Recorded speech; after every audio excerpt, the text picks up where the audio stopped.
सिंध जो नाले वारो अदाकार अल्ताफ़ सूमरो कैंसर जहिड़ी ख़तरनाक बीमारी में मुब्तला आहे।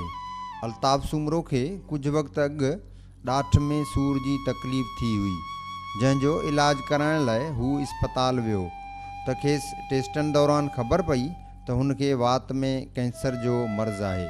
6-7 महीना अॻु ॾाठ में थोरो इंफेक्शन थियो, ॾाठ ॾेखारण वियुसि, ॾाठ त कढी छॾियो, इन जी वरी बायोप्सी टेस्ट कराईसीं त उन में इहो ज़ाहिर थियो त इहो कैंसर जो क़िस्म आहे। असांजो सिंध हुकूमत खे हाणे रुॻो इहो अर्ज़ु आहे, असांखे पैसा न खपनि, असांखे हेल्थ कार्ड इशू कयो वञे त जीअं असां उन मां पंहिंजी फीड ऐं दवाऊं वठी सघूं।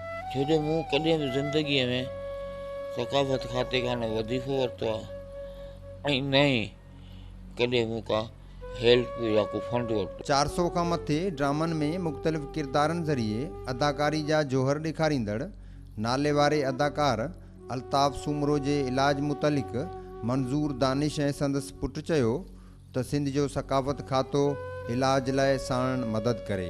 रिक्वेस्ट कंदुसि सकाफ़त खाते वारनि खे, साईं सरदार शाह खे बि गुज़ारिश कंदुसि ऐं अकबर लगारी साहब खे बि त इहे अञा बि वधि में वधि जेको अल्ताफ़ साहब जी हेल्प कनि, छो जो हिननि जो हक़ बि आहे, हीअ असांजो सरमायो आहिनि। त इन करे मां रिक्वेस्ट थो कयां पंहिंजे फ़नकार दोस्तनि जे तरफ़ां ऐं पंहिंजी दानिश आर्ट्स हैदराबाद जे तरफ़ां, पंहिंजी सिंध टीवी जे तरफ़ां त महिरबानी करे वधि में वधि अल्ताफ़ साहब जी जेको आहे न उहो परगोर लहनि। दवाऊं आहिनि उहे तमामु कास्टली आहिनि, इलाही महांगियूं आहिनि जेके असां अफोर्ड नथा करे सघूं, उन लाइ हिकिड़ो असांखे हेल्थ कार्ड ॾिनो वञे।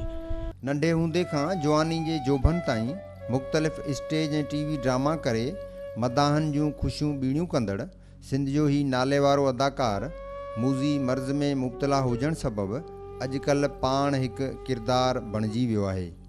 उन लाइ सरहंदी वारनि खे घुरिजे त हू संदसि सहायता लाइ पंहिंजो पंहिंजो किरदारु अदा कनि। 400 ड्रामनि खां वधीक मां ड्रामनि में कमु करे चुको आहियां। उन में स्टेज, रेडियो, टीवियूं, पंहिंजी सिंधी चैनल्स, उर्दू चैनल्स, काफ़ी मां पार्टिसिपेट कयो आहे।